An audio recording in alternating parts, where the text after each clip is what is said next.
I am Media here, and guess what? We're back for more incredible journeys into the lives of everyday heroes on the World Without People podcast. Dive into more vibrant stories, shared experiences, and mind blowing perspectives with me in season 2. New faces, new stories, but the same old vibe. So, whether you're a seasoned listener or just stumbling upon this oasis of humanity, welcome. Grab your favorite beverage and join the adventure. Let's celebrate the beauty of the world, one remarkable story at a time.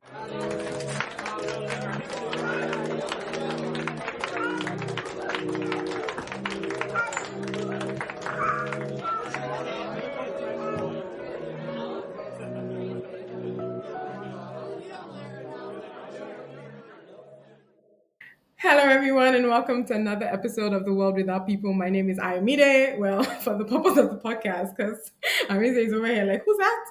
And I am so excited to have Amise Obikili over here.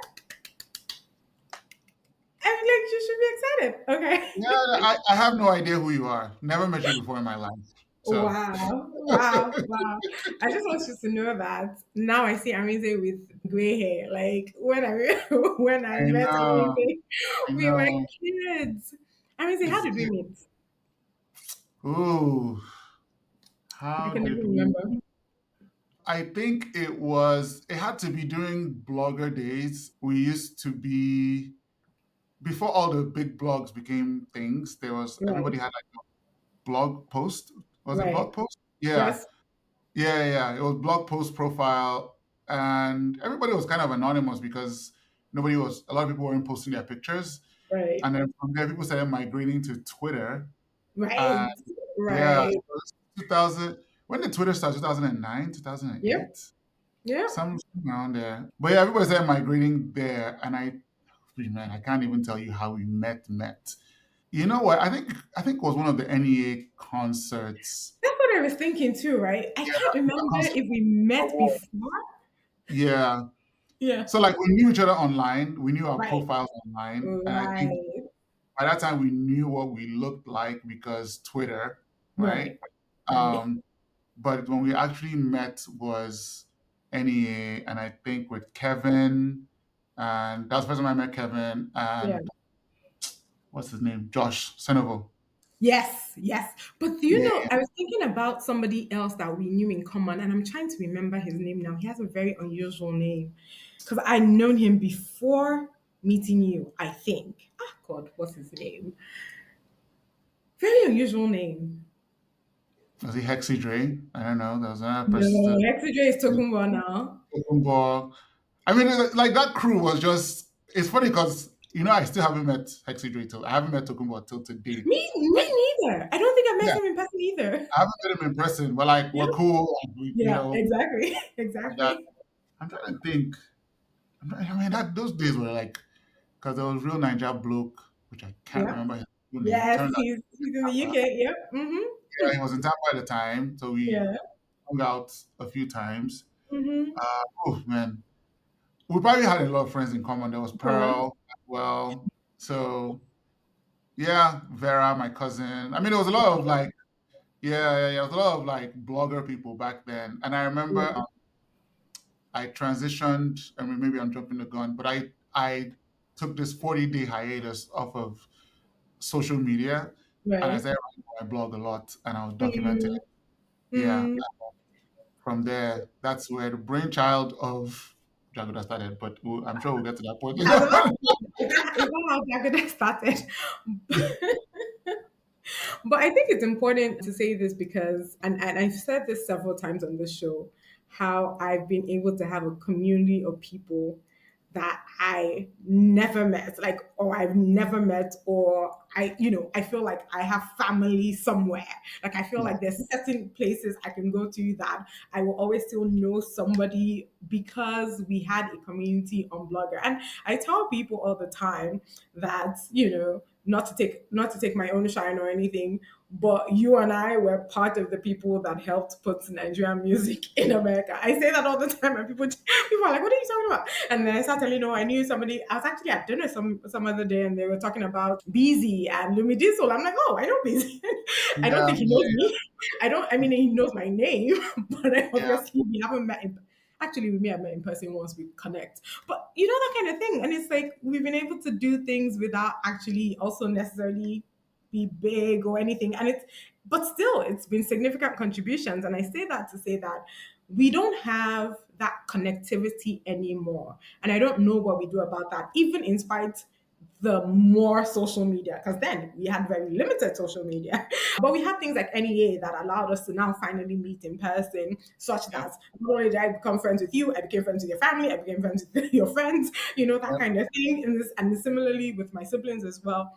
But we don't have that anymore. And it really saddens me. Yeah, I think it just became oversaturation of everything, right? Back then, a lot of it was just organic and authentic, right? Yeah. It was people blogged because they liked it. Like everybody, I remember Chiaka, original and Gweke, she just used to Yeah. Yeah. blog about random things. Bombshell, Michelle, she wasn't even really like she was Nigerian, but she Yeah. wasn't blogging about Nigerian things, right? She Right. would just blog Right. about just life in Atlanta and Yeah. just Hmm. and I think everybody connected because everybody was authentic. I feel like now Right. there's just the over commercialization of everything. Yeah. So, people don't connect anymore because nobody really trusts that the other person is being super authentic. It's like, are you trying to be Yeah. an influencer? Are you trying to sell me something? Yeah. Um, but yeah, I mean those are good times, man. Because everybody just you could meet somebody and just be like, oh, that's you. Like I know so Yeah. much about you. I haven't met you before, Yeah. but now it feels very manufactured, if you will. Yeah. So Yeah. It that's really really why does.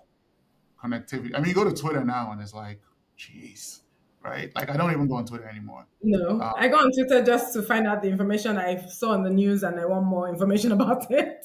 exactly, exactly. But now Really? it's just like a cesspool of like opinions and agendas and all kinds Yeah. of, you Yeah. know, nobody does all those trends that we used to Yeah. do, Yeah. Yeah. Yeah. So yeah, anyway.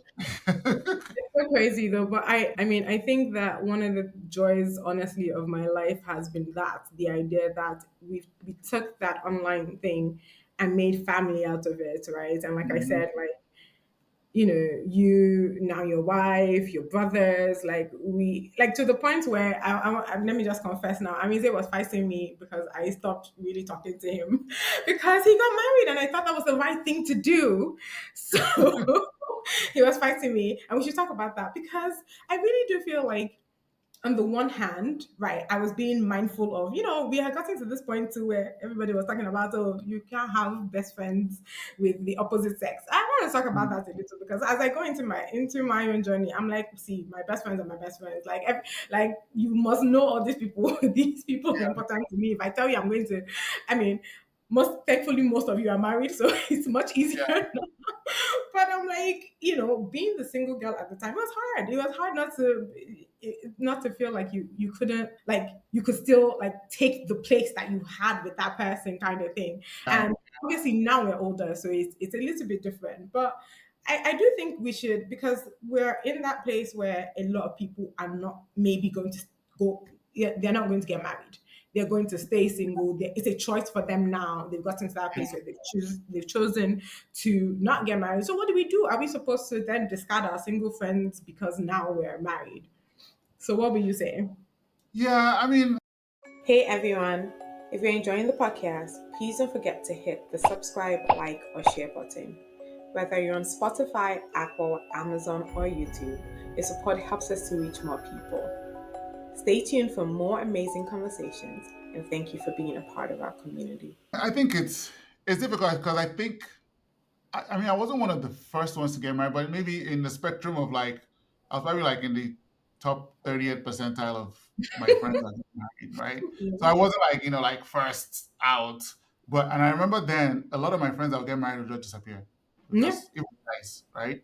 I was yeah, get married and then just feed. And I'm yeah. like, "Ah," and I always said I don't want to be one of those people, right? I still Right, want to right. be want to have my friends and things like that. I still want to be able to hang out. communicate with the same people. That's why at the time I was like, now wow, as in, I got married and then we don't just like what's Yeah. going on. I get it. Things are going to be different. And I think as you get older, people get busier. I Yeah. think for me, where it really, I guess, I won't say cross the level, where there was like a little bit of a jump in difference in communication with friends was when I started having kids. Right. And once you have kids, you just get so busy, right? Yeah. You don't have time to just be sitting down on Twitter Yeah. chatting away or talking on the phone. It's almost like, oh, you have to go change diapers, you have to drop at daycare. Yeah. Your life just becomes so packed. For me, I've never really believed in you get married and you forsake all your old friends, right? Right. Because that means I look at that as almost losing yourself a little Yeah. bit, right? And you don't want to lose yourself because the person your wife or your husband fell in love with was the person you were before you got married, right? Right. So if Right. you change yourself, you lose yourself, then you just become a different version. And while it might not be outwardly said, right, but Yeah. you're now a different person, right? And they might still love you the way you are, right? But you're no longer the person that attracted them to you in the first place. So Yeah. losing your friends, losing your people I used to hang out with, to me, that just is part of losing yourself. And I've never really believed in that. Now, will it taper down? Do I sit down and just on the phone for like 2, 3 hours every day, Yeah. or with the people I used to? No, and I just don't even have the time to. Right? Yeah. Life, and she. So yeah, um, Yeah. Yeah. No, that makes sense. To be fair, I traded you for your brother. I was still in the same community as far as I'm concerned. no, so is and was single. I don't even know if he's still single. Steph, who knows? He shall not married. So Please, we put down so us in the atmosphere. Please, if you are single and want to go to different countries, reach out to me. I'm the plug. I'm the plug in this. But no, but you make a really good point because I do think that again I've said this before. I'm 20 years out of Nigeria and I probably still have an army of people in Nigeria. I'm not now one of those people who now say, oh, I'm still all my friends are in America or anything like that. Like no, I was able to maintain friendships everywhere. And I can't mhm. imagine now saying, oh, because I'm getting married or I've gotten married now and then all of a sudden that, you're not that same person. And I think to the point, like, we may not always feel like we owe anything to our friends, but I do think that, one of the things that we talk about all the time is loneliness. Yeah, Like we're yeah. seeing that be one of the biggest killers in what's it called? And that's because not one person can.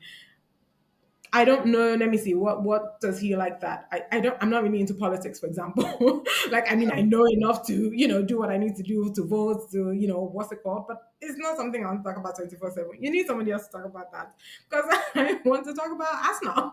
I'm a Man U Yeah, fan, for yeah. example. So you need to go and talk to your Man U fans. So I think it's quite important what you're saying that we don't lose ourselves in that way, and I think that's a really good point. But anyways, now let's go back to why I want to talk to you because I think one of the things I've also seen and I've been fortunate again to see is now that transition from we went from Jaguda, you've now written a book. Now you're in what? Can I say the name of the company? No. Okay, I'd that's rather fine. not. I'd rather not. You know, That's fine. yeah, That's okay. But like you're into the tech, and I'm like, what? When did everything become? I mean, I always knew you worked. It wasn't as if anything. We mostly talked on your way to work or after yeah. work kind of thing. So, but I knew you were a tech person, but like heavy into tech now, and I'm like, what happened to my music person that we just talked about music and sports and Nigeria all day? And I'm sure those haven't died. But again, to your point, you've gotten older. You've had to make choices, obviously that what's it called to direct your life. And I just want to understand how that transition worked for you. Like, do you feel like there's a part of you that's like you miss that part of you that was like music? Was it always the plan to really focus more on tech, to write a book? What was your thoughts?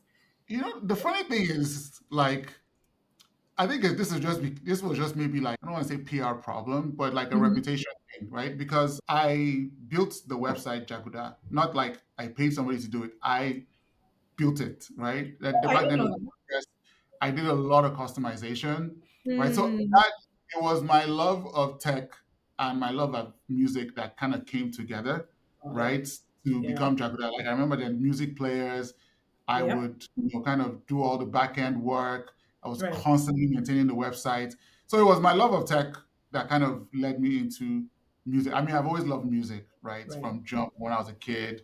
I used to make mixtapes back then. When I was in the brief time I was in Osaka before I left, I was like the resident DJ in my hostel, that kind of Nice. stuff. I'd always loved music.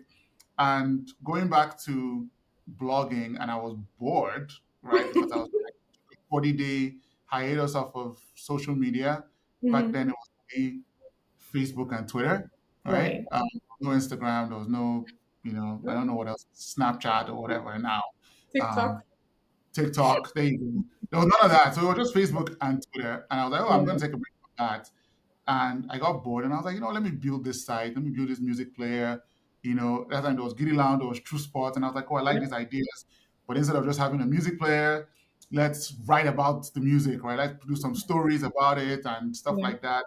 And then, so that was my tech side just kind of being on display. But nobody wants to talk about that because everybody was focused Mm. on big The shiny music. toy, the blog and the music and stuff like that. So I was always working, Right. right? So even though I would go on like radio, I'll go to Nigeria, jump around and all this stuff or whatever, but I was working, right? It was just not the visible part of my life, Yeah. right? And I think that's what happens when you can say at the time you can say I was relatively popular. Maybe my blog was popular. Maybe I wasn't like a celebrity type of person. Pretty sure I you're didn't want to popular. be that type of person, right? Right. So Right. I Right. look at it like, like Olumide from Giddy Lounge or like Yeah. Demola are just okay. People Yeah. know them, but Yeah. not like they want to go on the red carpet and be jumping around, Right. right? That kind of Right. stuff. Right. Um, but that's because people get to know you for your product, Right. but not what your background is. I went to school for electrical and computer engineering. At the Mm. time, I did my master's in computer science, but people didn't know all this. People just Right. knew that guy, she grab, and it's just juggler. You see me Yeah. in the club, or you see me outside, or you see me at an event or whatever. Which I mean, it wasn't too bad. Yeah. But when you ask what was the transition, you can say there was no transition. It's just that Yeah. it slowly faded away, and we essentially shut it down eventually. And Yeah. then what I'd always been doing became the more visible side of me, which was Yeah. now led to me blogging about technology, my Mm. journey, and then eventually writing the children's book that I wrote, which was essentially an attempt to kind of one, it was around Olana that was interested at the time in coding and stuff like that. And I was like, how can I explain some of these technical terms to a kid? Mm. I'm just explaining it to a kid. Let me just write a book about it Right. and put it out there. It wasn't like oh, I want to become this world famous children book author. It was just like some positivity in the world, right? Right. And if anything happens, whatever happens in my life in the future, at least I can say, hey, look, I've contributed to technology for Black people, for Yeah. Nigerians in a positive way, right? And that was it. So to answer your question, there wasn't any real transition. It was just like the light stopped shining on one side and then the lights Yeah. started shining on the other side. Yeah. But I've always been in tech, right? It just wasn't as Yeah. visible. But I think you make a good point though, because think about it. Jaguda, like you said, we were writing a lot. We were and you were also blogging even before that, and all of Yeah. that, and all of that contributed to even, like you said, writing the book, right? Because again, if maybe we didn't have that experience and we didn't have that boredom, right? The Yep. the thought of writing a book would have been so thingy. Like for me, I want to write a book, and it's not as overwhelming because I'm like, I've written blogs, I've written really nice stories that people have like looked forward to and stuff like that. So I think to your point, everything becomes an experience. But I think sometimes when because I've often thought about that at the end of the day, to your point, yes, one lights, shown on one versus the other, but you could have chosen to go on the other one because the light was really there. Like it was something you could have held on to, kind of made it a bigger thing, made it your thing, right? Yeah. So at that point is the choice. And I think that's why I'm asking because I've often felt like, okay, maybe if we had stayed in that music space, yes, we don't want the fame. Yes, we didn't want to be, we wanted to be more behind the scenes, but we're going to be rich. Yeah. We Yeah. could have been making money. Not to say we're not making Yeah. money, but you get my point. So, like, there could have been real success in that way, as opposed to maybe the daily grind of going to an office 9 to 5 or all of that. So that's where I sometimes struggle. I'll be honest with, The lights were shining there, Sha. Why did we dim it? Why? Because I also feel like it's a conscious choice that we dimmed it, or is that a word? Like we chose to take a step back as opposed and focus more as opposed to like the light went away. If that makes sense. Yeah, I think it's a hard one because, like, I mean, some people still ask me now, like, you know, why did you Yeah. just kind of let it feed? I don't know. I Right. think one was I wasn't really caught up in the industry. Like, I wasn't a Mm, fan of the industry. I was a fan of the products, right? And fair. you already know what I'm talking about, right? Like, Yes, exactly. and you can't. I don't know. It's almost like you can't separate the product from the industry, if you will, Yeah. right? Yeah. Now, maybe with some more experience and maturity and stuff like that, there would have been a way to, like, or just be really behind the scenes. The product becomes big. You kind of get into, like, international marketing and become like, a big, big brand. But I Right. think if you look back at most of the blogs from back then, a lot of them have struggled with the new wave of Afrobeats and everything, right? Like, I don't even think, like, not just a case, not a brand, right? When Yeah. you talk about Afrobeat, Giddy Yeah. Lounge, not True Spots is not, Niger DJs are Yep. not, PA Yep. is not, right? But Yeah. these were all like the originals, right? That Yeah. brought it to, at least outside of Nigeria, to the rest of the Yep. world. Like, look, there's this wave of Nigerian music, and it was just Yeah. authentic. It was our own. We wanted to talk about it. So, to answer your question, I don't know. I think one things happen naturally is almost like, I always say, I call it like big bank take little bank. I think there was just like this huge flux of Western investments. Now you now have the iTunes and the Spotify's, and everybody is now interested, and they use all this money, Mm. and which is the thing we're talking about when we talked about at the beginning, what happened to social Yeah. media, right? Yeah. It was just Yeah. everything became so commercialized, everything became so much about money. Then the organic players Yeah. either said, "Oh, I'm going to try to plug into this," or it's like, "Okay, this is way too much. Like, this is Yeah. not what I really wanted to do." Yeah. And again, when you couple that with the fact that I wasn't really an industry person, I remember I would go to, like, industry parties. I would just feel so weird. Everybody, and then, like, 70, 80% of people are fake, right? So there was a lot of, like, weirdness, and it just wasn't me, Yeah. right? So Yeah. eventually, I was like, okay, let me keep it going, let me keep it going, coupled with Niger economy in Yeah. general, Yeah. because it's like generating income in Nigeria Yeah. that you now convert to dollars. And I think when you go from 150 naira to a dollar to what, One 16 seven. now, right? It becomes less of a financially viable Yeah. product. Yeah. And you're just like, you know what? Yeah. Maybe time to sunset. And it's the phase in life. I don't regret it.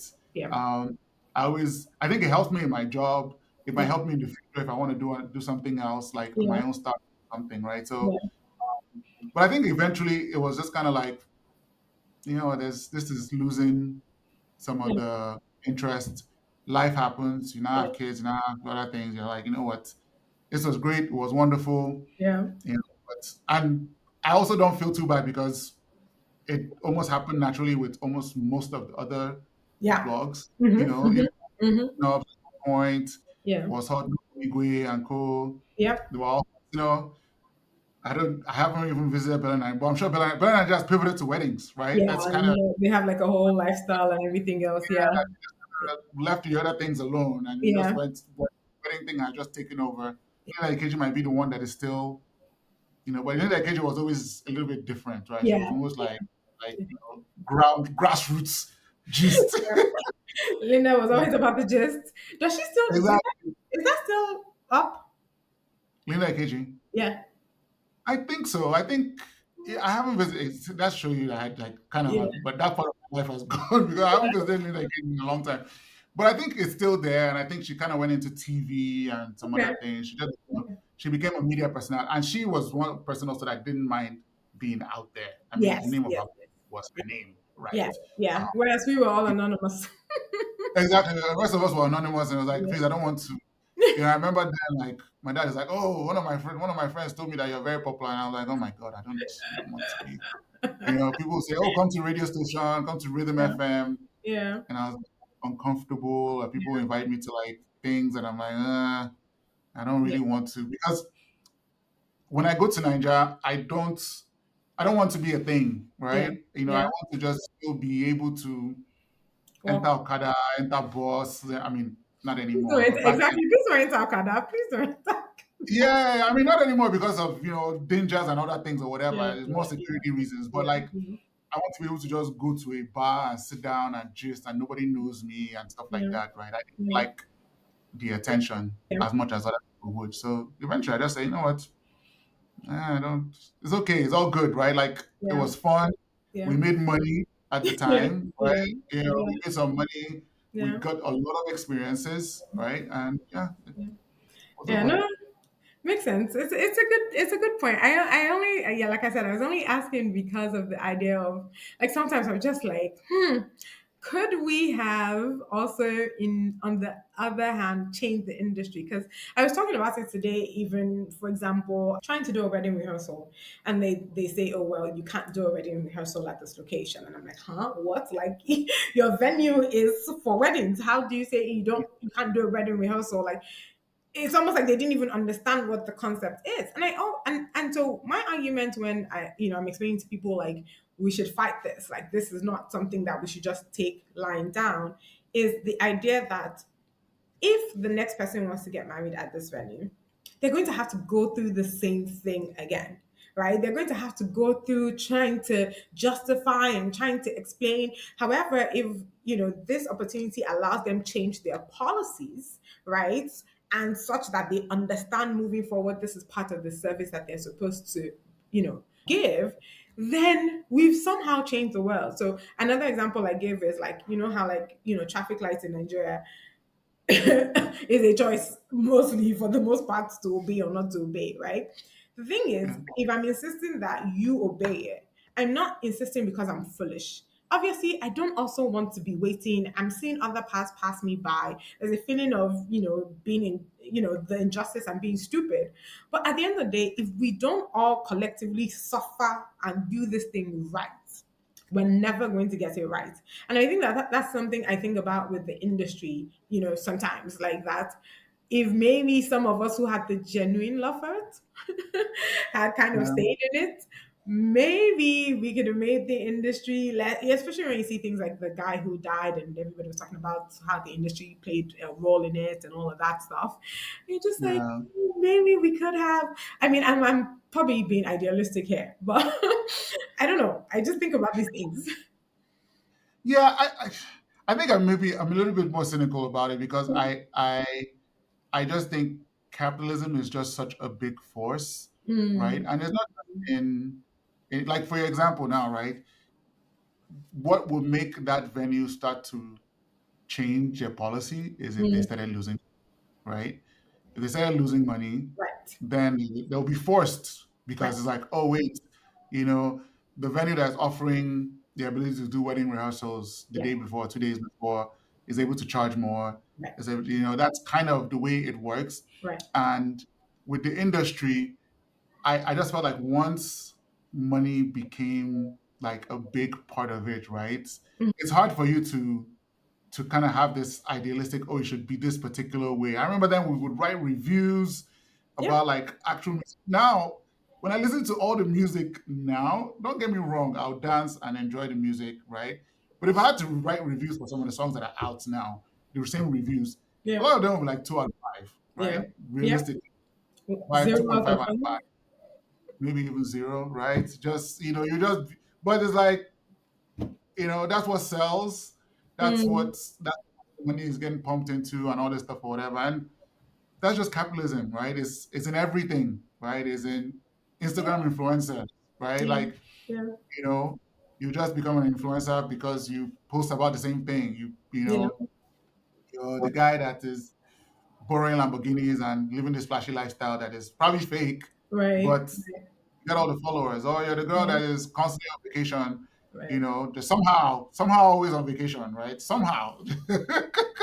Somehow always on vacation, right? Yeah, I mean, but that's what pays, right? And I think maybe Mm, that's why I'm a little bit cynical that unless there's a financial incentive, things yeah, don't really more. change for real, for real. It might change a little bit for a little Yeah, moment, and to just revert back to type. So And you make a solid point because I swear I was like, I'm taking my money and I'm about to leave this venue. Like, that was my natural response to the thing. Because again, if you lose money, then you understand the consequences of it on the one hand. But I also think that, to your point, right? One, I feel like I just, these kind of things make you so judgmental. And it's like, how do you, how do you keep saying that at peace? But anyways, let's move on from all of that. But it's going back to the music though. Let me ask it like this. For example, you mentioned about the songs that are, rubbish. Basically, there's this particular song I think of about, giving the girl money for her bags and her hair and something, whatever the name of that stupid song is. And I'm just like, this song should yeah, go away into the ocean. However, and so to the point, if the consumers themselves, and I've asked this, I remember asking this to Baba when we were talking about film. I feel like the issue is that the consumers themselves, they want this. Because again, if we stop listening, if we put a review and we put zero, and we allow it be banned from the radio. I don't even, maybe that's even too much, because people can afford to listen to it on Spotify and all of that. But if they got yeah, zero, what they call it, on zero plays on Spotify and stuff like that, then they will not continue doing that kind of thing. I think the problem is that the consumers actually like this thing. So, we almost can't even blame the people that are doing it, because somebody is liking it. They're not even, they're putting it out there because they know somebody is appreciating what they're doing, no matter how fake it is. yeah, yeah. And I think, look, I think in life is balance, right? Like, look, I love me some Charlie Poppy sometimes, I was trying right? to call his name, but Yeah, yeah, yeah, yeah. I'm not even going to front. Like, there's a, but it's balance, right? Like, again, if that is all you're being fed, right? Mm, Yes, that's where the imbalance is. It's just like here in the US, right? Like, you have your Cardi B's, Glorilla, mhm. 21 Savage. Look, don't get me wrong. Every now and then you're in the club, you want to hear some Glorilla, right? Like, I don't mind it, right? But there has to be balance of like solid music as well, right? Like other stuff that is more thoughtful and stuff like that. And that's what life is. That's the beauty of life. If Yeah. if everything was all Erica Badu or like Adekunle Gold, original Adekunle Gold, not now Adekunle Gold, Yeah. right? If everything was like that, then everybody might just be sitting around depressed, right? And look, I don't blame Nigerians, Yeah. specifically Nigeria, because Yeah. Nigeria is a tough place to live, and I think a lot Yeah. of people just need release, right? Yeah. So Yeah.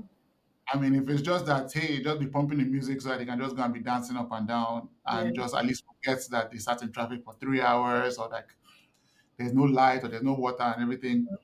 I don't blame you, but I think again everything has to come with balance, and I think that's where sometimes, not just in Nigeria, I think the US, the Western world does better, Yeah. right? Like you still have, like your Adele's or like your Billie Eilish or some other people that still put out really good music that Yeah. still have a good market.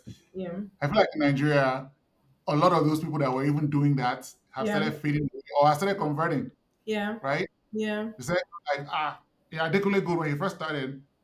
Don't get me wrong, I still like the guy, you Yeah. know, Same. you know, beautiful soul, but you can tell the music has Yeah. changed, Different. right? Yeah. Yeah. Very different. Simi, another Yeah. one, right? Yeah. Like music Yeah. has changed. I'm trying to think, even Poe. I mean, Yeah. Poe is still, still hanging on, but it's changing. Hey, grab, like it's But changing. Shonen Camp isn't though. Shonen Camp, I think, Shonen Camp, I think, has stayed true. Yeah, and you always have the outliers, Yeah, right? and, Shark and Camp, they're doing well.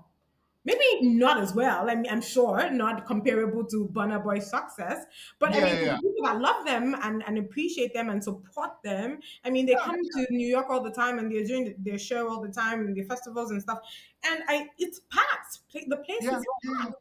You yeah. know.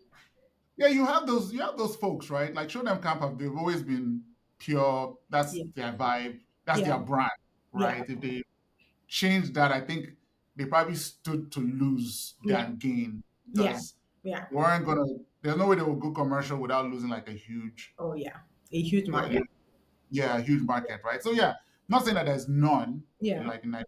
industry. And to be honest, I'm not in tune. So if anybody wants to tell me a bunch of artists that I do now, that's fine. I'm not Yeah. really Yeah. in tune. But it just like is now skewed to be super, super commercial, Yeah. right? And then when you throw in the fact that there's now like every Burna Boy blowing up, Wizkid blowing up, Davido blowing up, I Thames. mean, it makes things worse because everybody's Yeah. now like, this is what is selling. This is Yeah. what's going to YouTube hits. This is what Yeah. the Americans think of what Afrobeat should be, Yeah. right? So everybody just flocks in there, right? Yeah. So I don't blame them. Look, everything is a hustle, especially in Nigeria. I Yeah. honestly, Nigeria, anything you want to do that is not criminal, Yeah. right? To Yeah. make money, hey, look, I I'm can't from knock it. you. Not everybody's a tech bro that can Yeah. say, I'm not music and I'm just going on it to see. So you got to see, like, oh, I don't want to do music anymore. I have a I'm now master's like, degree. You want exactly. I'm not to like, see the master? Yeah. exactly. Or I'm not doing this. Not everybody has that privilege, right? So, hey, look, Yeah. if it's to sing, you don't cast Yeah. 20 times so that you can make it, hey, look, um,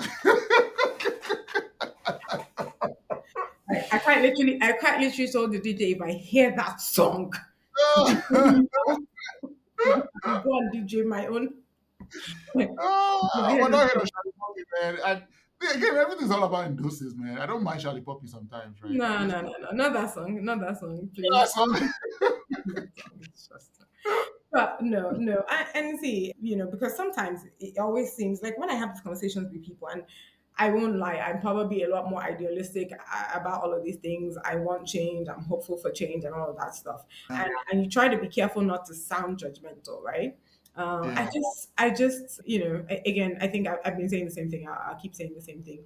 The hope for me means that we all have to play our part in doing it. So whether as consumers refusing yeah, to accept things, whether as what we call them artists, creators, choosing to be authentic where there's not, and all of that, we all have a part to play. And of course the economy has to work, but I think another thing that I'm really beginning to see is that there's no longer that patience. Like I feel like we were patient, maybe because we were young, maybe because we were in school, maybe because our needs were yeah, not that much, like you said. And that's what my next question is going to be. Though I kind of want to get your mindset as to how you feel like your world has changed now as a parent. But I think obviously, I'm speaking now as a non-parent and maybe having this idealistic views as to the world. I just hope that what people get from this in general is that what choose to be authentic. We've done it and we survived and we're doing okay.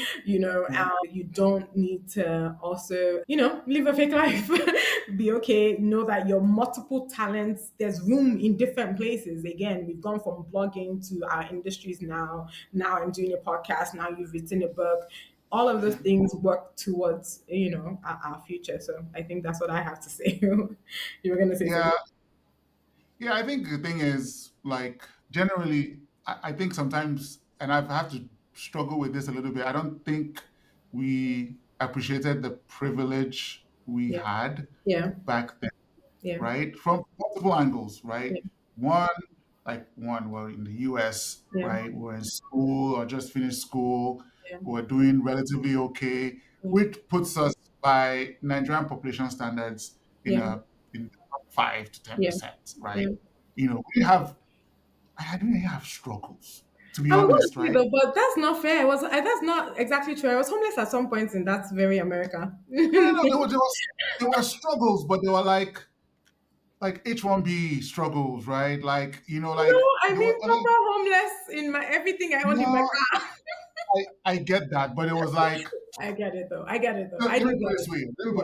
Let me put it this way, right? Yeah. Yes, there were some times that I only had $5. I didn't know I Yeah. was going to pay my rent, Yeah. stuff like that. Yes, Yeah. but I think in the back of my mind, I knew that I wasn't going to be a beggar on the street, Yeah. right? Yeah. Yeah. Yeah. Right, and that is a privilege, Yes. right? Yes. Whether we want to Absolutely. acknowledge it or not, Absolutely. right? Absolutely. 100%. Worst case, like when I remember one time I said my worst case scenario, I go back to my father's house in Jos, As right, yeah. and eat, Yeah. right, which is better Yeah. than a lot of people's worst case Yeah. scenarios, right? Yeah.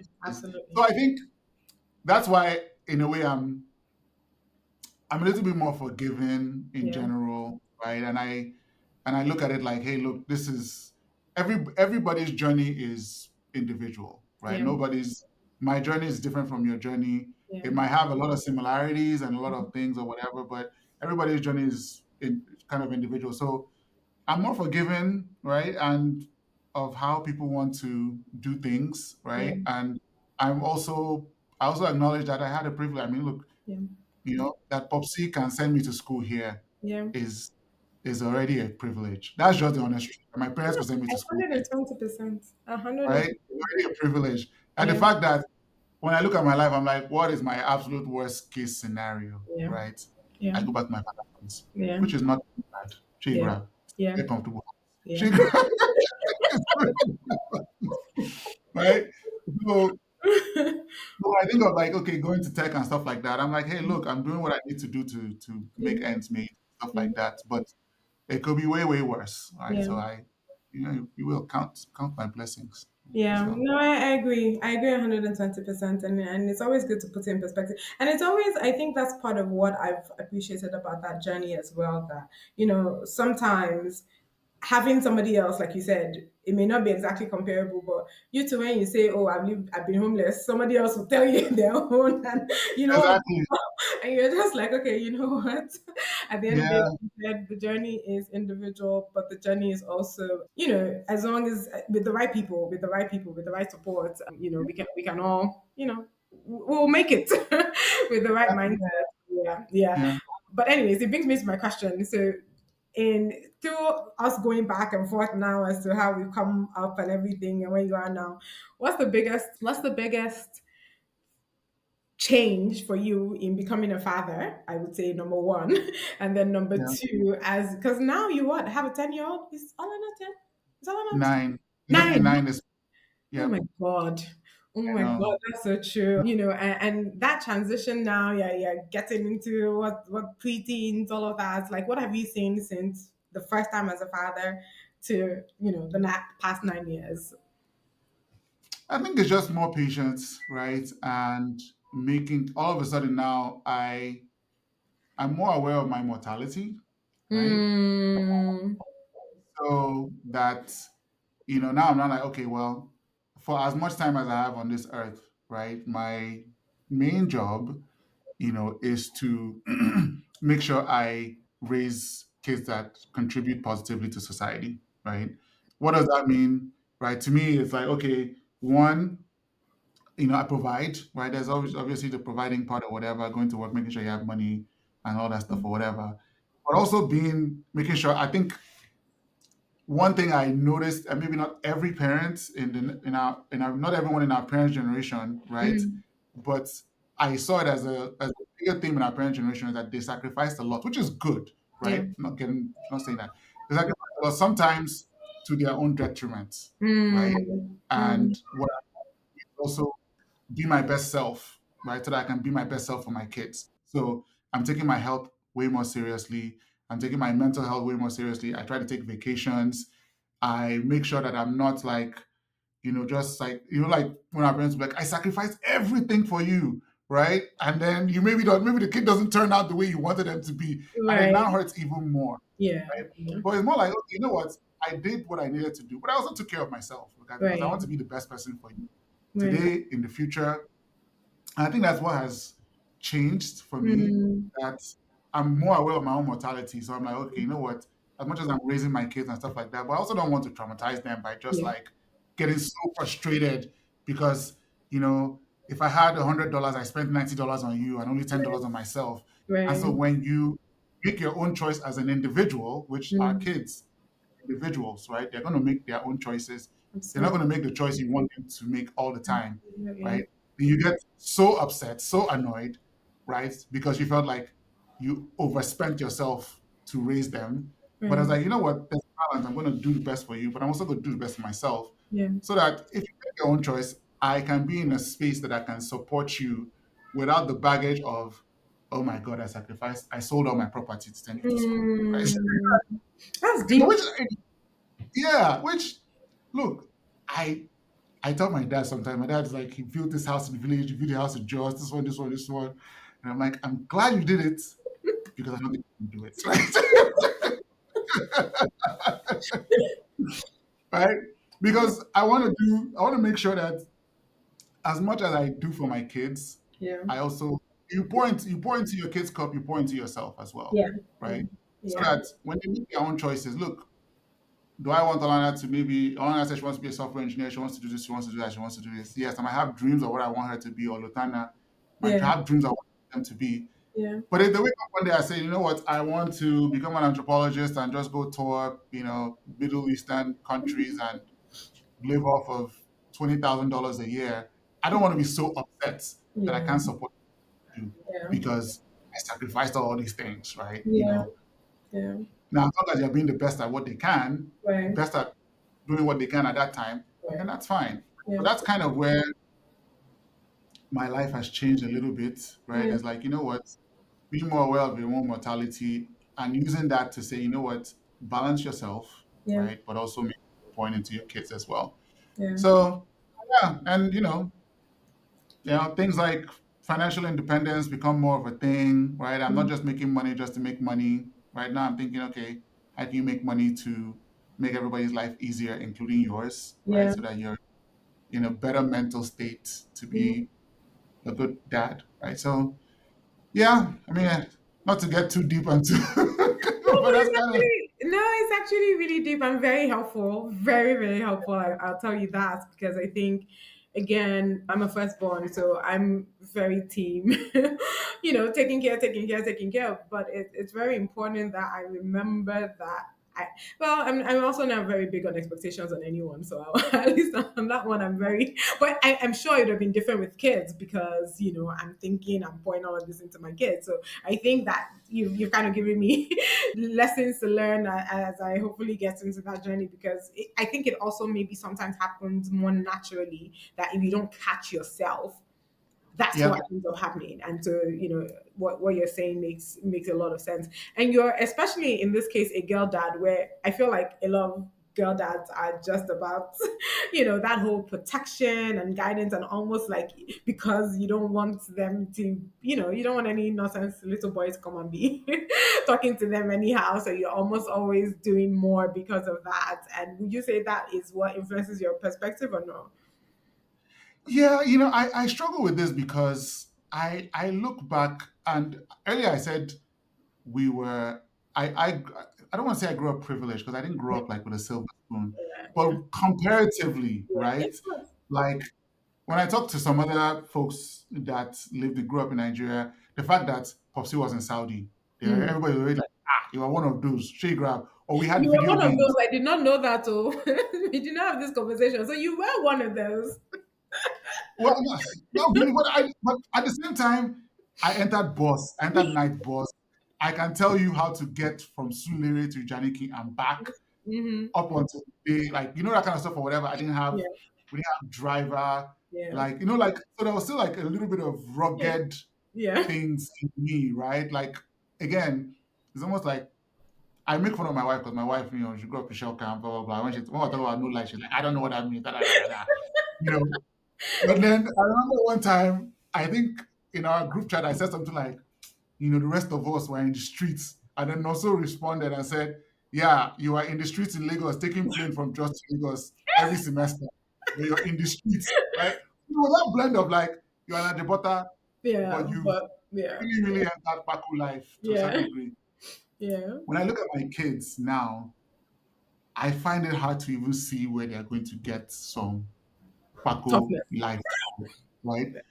So what Yeah, that means is as much as I'm a girl dad and the instinct is to protect and to yeah, be like sheltering, yeah. I almost intentionally allow some friction to happen because that's Mm, what it's right. yeah. Because why why are a lot of Nigerians, especially Nigerians that experience some kind of roughness, not saying that you are always in the Paco life or Yeah, whatever, but you experience some kind of roughness, right? Like whether it's light or entering bus or Okada or like all kinds, like the Nigerianness. yeah. When we come here to the States or we go to UK or whatever, a lot of us tend to thrive because the fact that an Oyinbo person is calling you the N word, oh well, look, I've seen worse. Shake grab, that's not going to be what's going to On a stop me, daily. right? Right? or that your boss is telling you, giving you kind of side comment or whatever. That's not what's going to stop you. You have seen Yeah. a lot worse in life, so you're a little bit more resilient. Yeah. And so when I look at my kids, I want that resilience in them. And Mm. so when the opportunity comes that they can, I don't want to say suffer, but like it'll be a rough patch for them, Yeah. I almost try to intentionally allow them to, Go through it. experience it, right? Like I give you an example. A couple of weeks ago, Alana plays soccer, Mm-hmm. right? And she had a pretty good game, but this girl kept on fouling her, right? This Mm. girl pushed everything, and every Mm. time I'll tell her, stand up and do it again, stand up and do it again, right? And it took everything in me as a parent. Like at some point, I was like, I wanted to jump on the field and be like, this little girl, I'm going to slap you. What's wrong with you? Why do you keep tackling my daughter like this, right? Pushing her and everything. But at the same time, Yeah. I was like, you know what?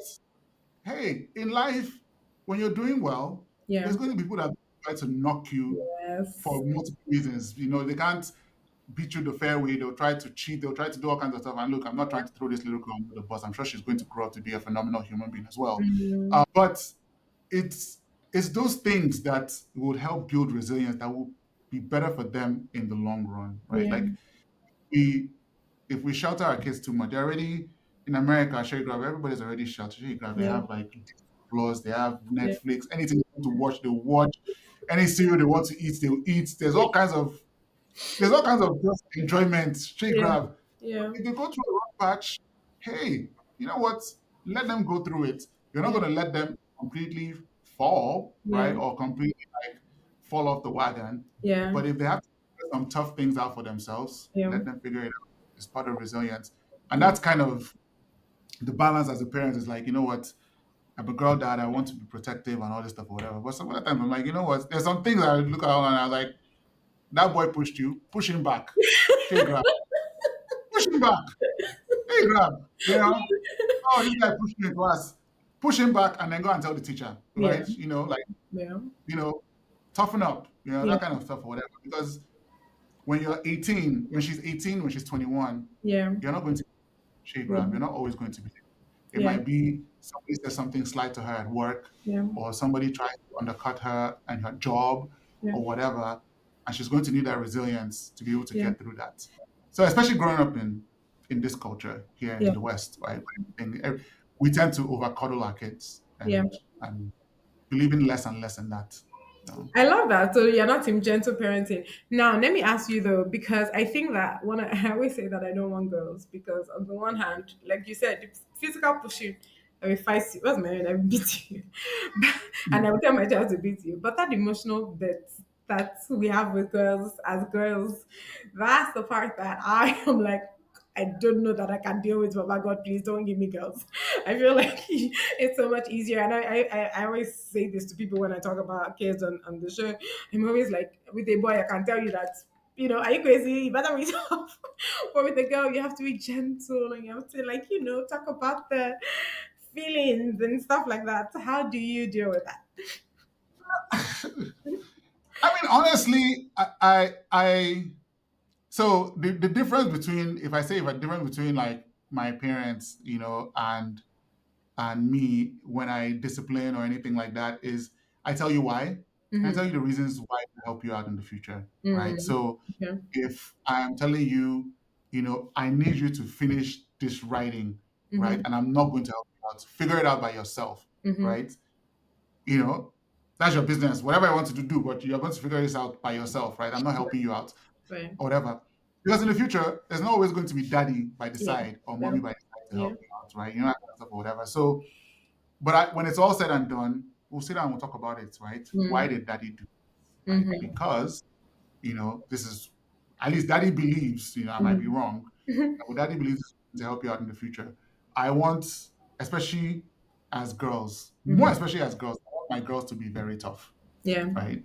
Yeah. Because the world is not very kind, right? Yeah. Let's be realistic, right? Yeah. Especially to women. It's not kind to women. The world is not kind to women, right? Yeah. So you're going to have to battle a lot more than guys will.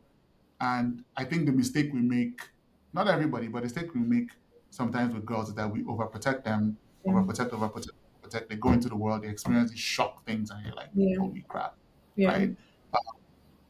there's a girl that plays soccer with Olana that you can just tell this guy, the dad, is like takes her into the woods and lets her hunt or whatever. Like I feel like he's actually because the girl, she's small, Yeah. but the girl is tough. Like she fell one time, cried. The dad looked at her, said, "Are you okay?" She looked and she was already crying, and she was like, "No, no, get up, get up, get up, get up. You're fine, you're fine." The ball goes after the fence. The girl jumps the fence, goes into the woods, and gets the ball. Right. Yeah. So tell me, when this girl's 25, Yeah. right? Some random guy is going to tell her that she's something, something, something, something, Yeah. something. It's not like, man, dude, Yeah. I've Yeah. already seen way more than you can kind of tell me here. Right. Yeah. So that's kind of where, at least that's where I am now, Yeah. right? Obviously, you still have to be a parent. And I always stress that, hey, look, always remember that daddy and mommy, whatever they are doing is out of love. And I Right. want you to never forget that. Yeah. And then this house is always your safe place, Yeah. right? You should always, when you're at home, you're safe, Yeah. right? You're safe haven. But it doesn't mean that that is not going to be tough on you, Yeah. right? It Yeah. doesn't mean that that is going to not going to be like you got A's. How about those A pluses, right? Like that's Wow. constant. Really? Were you getting A That's plus? how I am. That's how I am. I'm like, look, if there's more to get, go Get and it. get it. I love it. But I have a question for you though, because you guys are all boys, right? If at least I know, I feel like I know your siblings, right? Okay, because Yep, we're all boys. in case there's one sibling I don't know, I've not met yet, but I've met all your brothers, and so you now then having only girls, how like did you think you were going to be as soft as you are, as hard as you are? Like what like was it frightening for you when knowing that you were having girls for the first time as opposed to a boy? Because I feel like for me now maybe there's a balance of my brother and then two girls, but there's still two girls, so you know girls more than you know boys. Yeah. Plus my brother is kind of very he's just a different person. So yeah, like you don't even feel like you met the kind of boys that when people are saying that their boys are troublesome kind of thing, you feel like you've not even met that. So but like on the one hand, it's like girls. Like I feel like that was a first for you. Like, did you have a lot of nephews? No, you didn't now because you were the first. You're also Yeah. so it's not like you had a lot of nieces and everything that you had seen and experienced and all of that. So did you feel like you had experience to raise a girl at all? Well, so I'll say this, right? As far as three brothers go, right? I don't, and I won't, like, let me remove myself from the equation, right? But Yeah, I'll speak yeah, for Nonso and Chinedu, yeah, my brothers. I don't think I, I, I don't think I could ask for better brothers in terms of how they see things in mm, general, right? mm, Like me and my brothers, we've we're not as conventional yeah. as most Okay. guys, right? At least maybe now things are changing, right? Like we were the ones that cooked, Yeah, right? We yeah, were the ones, me and my brothers are all feminists, like, and we yeah, kind of always believed in all those values, right? yeah, It yeah, didn't take us, like having sisters or anything like that. yeah, We were never really like super men, manly men, right? Like super, super yeah, macho guys. And yeah. that's the That's gift of true. our parents, That's right? true. Our parents kind of, had a little bit of balance. My dad was never really like, sit down and balance and let the woman come and serve you and that kind of stuff. Like it Yeah, was never like that for yeah, us. yeah. So it wasn't too big of a transition. Like I feel like the way I'm raising my girls is the way my parents raised me for the most Okay. part, That's right? good. Because there were never any gender roles, right? Yeah, Like we hear gender roles from our extended family, yeah, right? But we wouldn't hear it in the house, yeah, right? yeah, Like we weren't raised like, oh, you're a man, so the woman, don't worry, just make money and the woman will yeah, show up and serve you. yeah. We're That's all like, yeah, right? We're all like, and maybe it might be a problem that we didn't have any sisters. Who knows, right? There's also that yeah, as well, yeah, right? yeah, You do everything in the house, right? yeah, Like you cook, you do it. My mom never really treated us as men. She just yeah. said, you guys My children. citizens of the world, right? You do what you're supposed to do, right? Yeah, So when I got to university, when I came here, people always tell my mom, like, oh, your son is very well behaved. Like you wake up in the morning, he'll wash the plates, he'll go and do this and he'll go and do this. And she's like, like, isn't that what you're supposed to do? Isn't that what people are supposed to do, right? yeah, So I don't think I was really worried yeah, about, raising girls. I think the only thing was maybe that I wasn't as prepared for was just like how emotional girls can be, right? Not super emotional, but like so like now it's like okay, well, if I was raising a son, I might have just been like, if I discipline you, shut up and go and sit down somewhere. You don't have Like to explain I'll anything. beat you on top of it. Exactly. I don't have to explain anything to you. What do you mean? Are you okay? Right? Now, that side of me might still come out. I might still be like, I don't have to explain it. I'll be dad. Whatever daddy says is the law. Yeah. But more times than not, I still take the time to explain, right? Yeah. Okay, Yeah. this Yeah. is why, Yeah. if I'm telling you, sit down here and finish writing this apology letter to me, one whole page, right? And I don't want to see one line less. This Mm, is why, right? If mm, I'm saying, oh, you got a three, but what about a three plus, right? This is why, right? So, yeah, I think that's the only thing that is really different. I've always wanted, at least I always wanted one daughter, yeah. right? And I wanted my daughter to be first. Yeah. So I always did that from jump. Yeah. And then when we gave birth to Lutana Yeah. and I had two girls, Yeah. I was like, I'm good, right? Yeah. Honestly, I think I would have preferred two girls than two boys. I feel like two boys. And I've just been like, God, like, I have two brothers, then I have two sons. Like, it's Fair. just me and my whole life. Fair. Maybe that's why I want boys now, because I'm like, we had only one boy. Like I feel like I need Yeah. So for me, I was like, you know what? Two girls, I'm very okay. I'm yeah. super happy. Even in my mind, it even feeds into some of the things like when people are like, who will inherit your property? I said, my girls will inherit my property. Let me see the person that will come and tell me that my girls cannot inherit my property. Are they mad? Yeah. Right? Yeah. You But, know, but that's it's more funny. a traditional thing, right? That's more to your tradition, right? Because I don't is that a thing, like it's not a global thing, it's a tradition thing now. So you have to Yeah, so there's somehow like not what's the word? Like you're going against the tradition if they don't. exactly. Yeah. So like my property outside of the village, Yeah. it's not a problem, right? The village is usually where it gets Only the one in contentious the because they're like, village. Okay. yeah, everybody's not like, who's that? I'm like, it's their house. Let me see the person that will tell them that it's not their house. It is their house. Straight grab.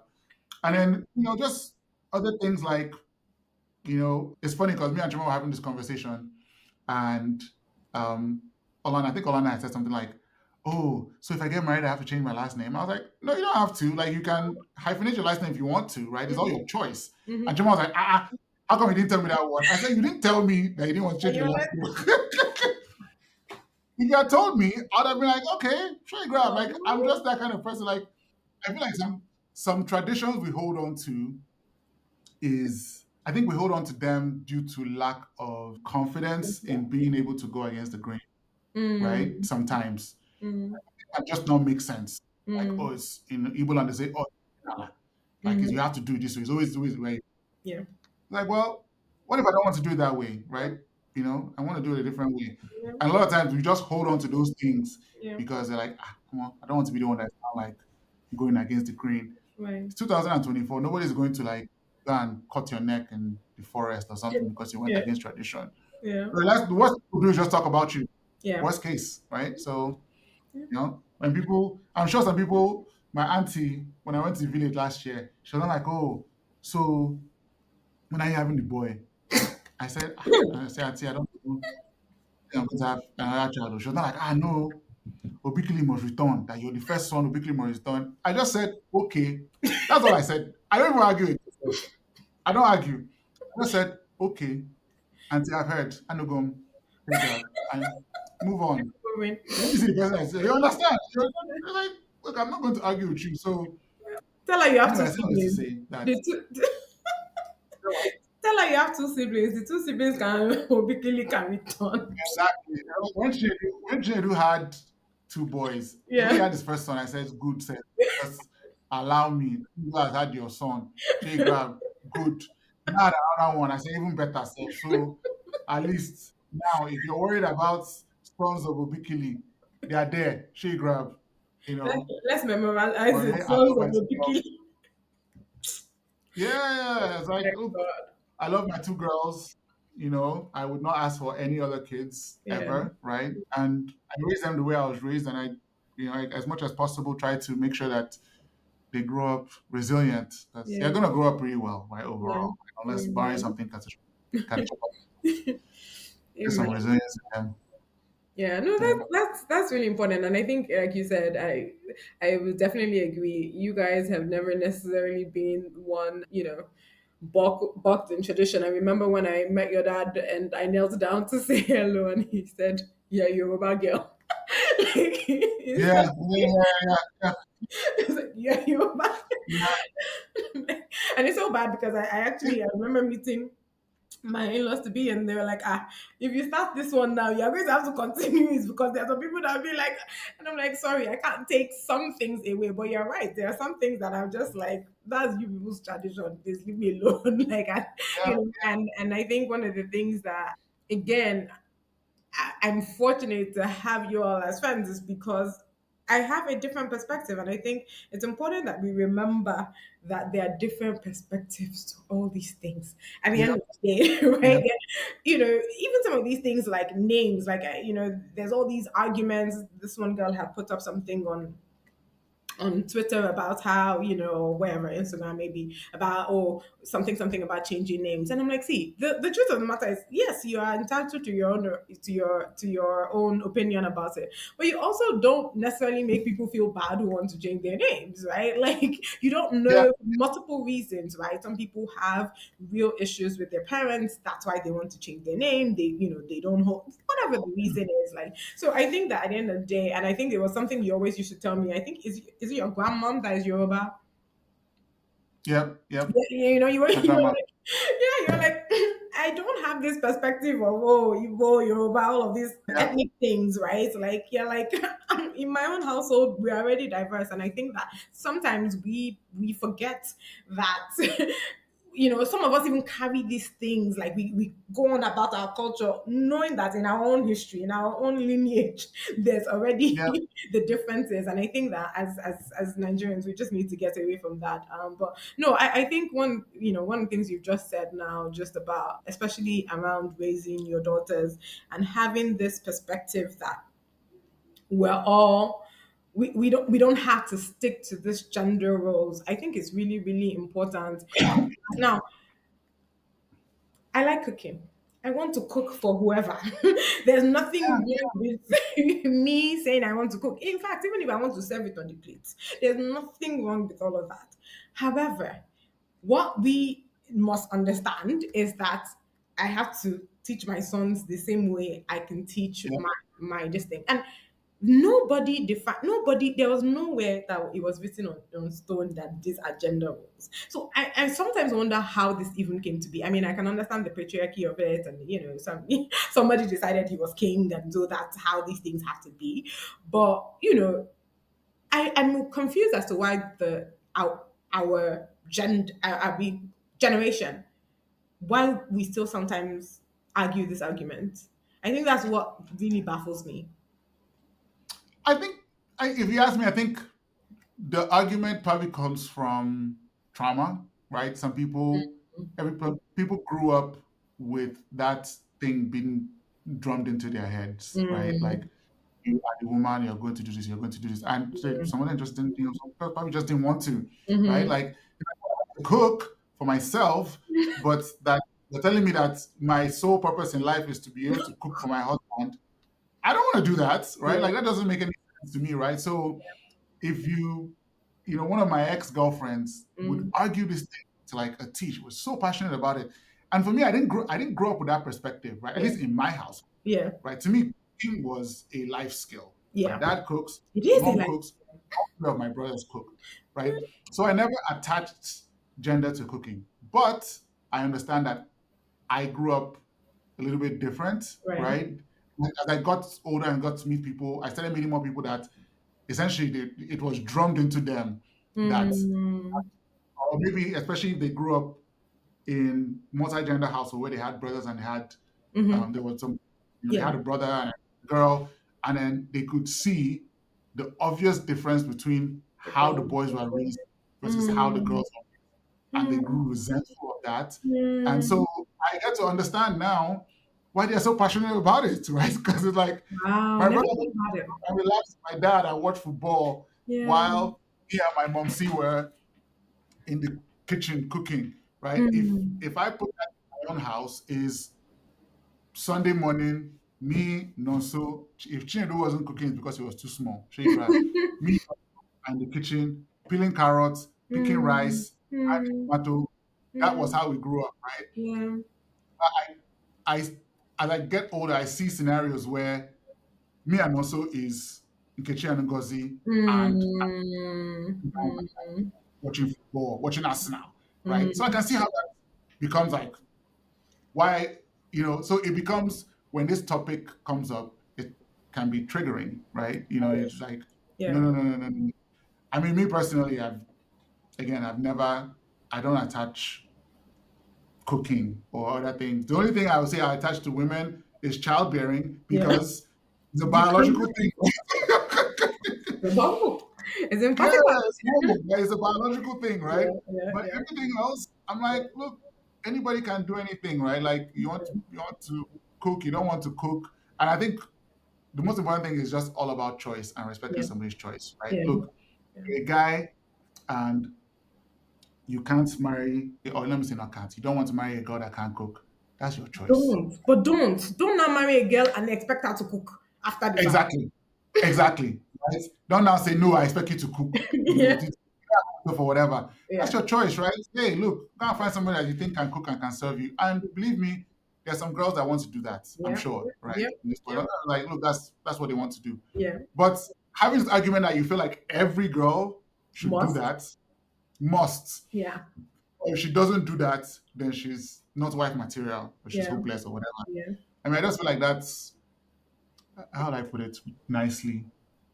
That's Dumb. very, very, it's dumb, it's ignorant, right? It's like lack of critical thinking, Yes, right? absolutely. Lack of critical thinking to look at it that way. So But you actually just opened my mind to this whole idea of some of these things are more traumatic than we know. And I think I'm hoping that, any guy who listens to this today or, whenever this airs can maybe put themselves in that person's shoe. But speaking of Arsenal, because the game is about to start and we're both Arsenal fans, you get to ask me one question. I get one question. Yes, you get to ask me any question, one question. Well, speaking of Arsenal, speaking of sports in general, Yeah. how did you, in the whole spirit of non, I guess, gender roles and what gender expectations or whatever, how did you become a big sports fan? Because you're a fan of, was it Lakers? Was it Lakers? Warriors, Warriors. Warriors. Yes. You're a fan of Lions. Michigan, Yep. right? Michigan. Sure. Right? You're a fan of Arsenal. How did you become a big sports person? And again, I say all this knowing that in the next generation, anybody can be a fan of anything, right? Right, You can, right. but when we traditionally, it's Yes. always been like men are like into sports, but Yeah. you and a couple of other people are the few girls or Yeah. women that were not just like sports because your husband likes it or your boyfriend likes it, like Right. you are actually a sports fan. How did that happen? So it's funny. I think a little bit of it was my dad actually just always watching soccer. And my dad has always been, forget Man U, he's always been one of those Nigerian lovers. I tell people that that's the one thing I took from my dad. I'm a big fan of Nigeria because my dad supports Nigeria in everything. So you can imagine World Cup back then. What was that? 94. You can remember, all of those. Yeah, Yeah. like in it. You are in it. So for me, for example, I was in love with Kanu. Kanu goes to Arsenal. I'm in love with Arsenal. And then at that Mhm. point in time, I decided that I don't want to follow what my dad is, what thingy he was, what's it called? What sports, I mean, what team he was supporting, which was Man U. So I was now going to go to Arsenal. Then Arsenal has some fine boys like Theo Walcott. So it just kind of cemented it. So first of all, to be fair, it started out with I wanted to go against my dad, then plus fine boys. But then I got to Yeah. America and like you said, I was bored. I didn't have anything to do. I was in school, I was working and or reading novels before, and this was before blogging now started for me, right? Like 'cause I didn't really start blogging immediately or whatever. So like I needed something to do. And at the time, Debbie, my other best friend, she would just talk about sports, talk about sports. I lived in Michigan. There was nothing else to do but Detroit Yeah. Lions, the Pistons, and even Red Wings hockey. Like I knew all of it. I followed all of it. It was just there was nothing else to do. It's cold as I always wonder why we say cold as hell because it's not. Hell is hot. It's cold as whatever. And yeah, like there was nothing else to do. And that was it. I think I want to say a little bit of boredom, but I've always I think even when I was younger, when I was trying to, fit in with everybody, I always gravitated to guys anyways at the time, like when I was younger. And then by the time my brother came, it just seemed like a natural fit until my sisters came. But it was so bad because I feel like me and my next sister, Matalani, we were almost always at odds because I understood boys at this point now.